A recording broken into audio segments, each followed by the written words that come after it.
Job 28 reveals that while man can search the depths of the earth for silver, gold, iron, and precious stones, there is something far greater that cannot be mined, purchased, or discovered by human effort. Job asks in Job 28:12, "But where shall wisdom be found?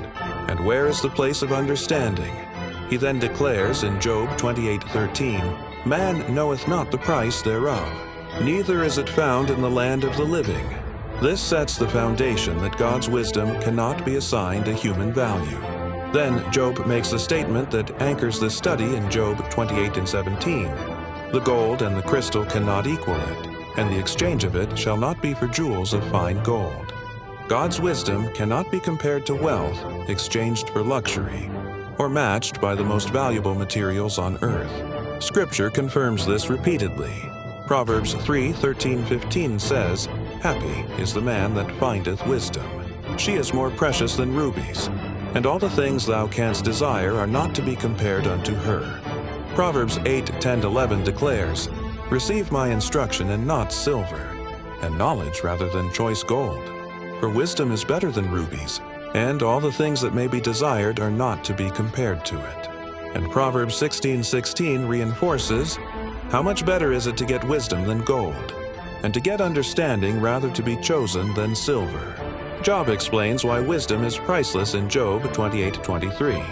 "God understandeth the way thereof, and he knoweth the place thereof." Wisdom comes from God alone.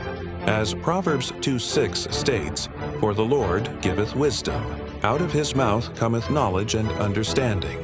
Wisdom also preserves life, not just temporarily like money, but eternally, as written in Ecclesiastes 7:12, "For wisdom is a defense, and money is a defense.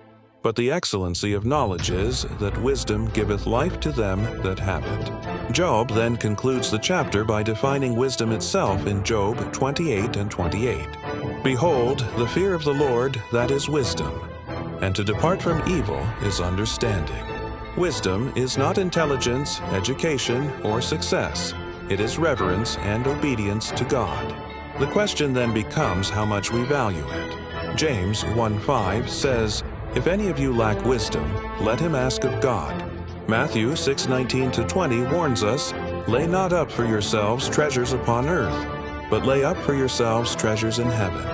And Proverbs 9-10 reminds us, "The fear of the Lord is the beginning of wisdom." God's wisdom is ultimately revealed in Jesus Christ.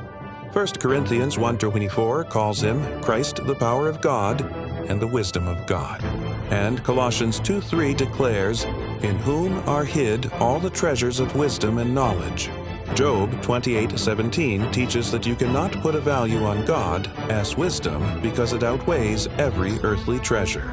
The final question is not whether wisdom is priceless, but whether we value it enough to seek it, obey it, and submit to God who gives it. If you like this video, subscribe to the channel and hit the like button. Please spread the gospel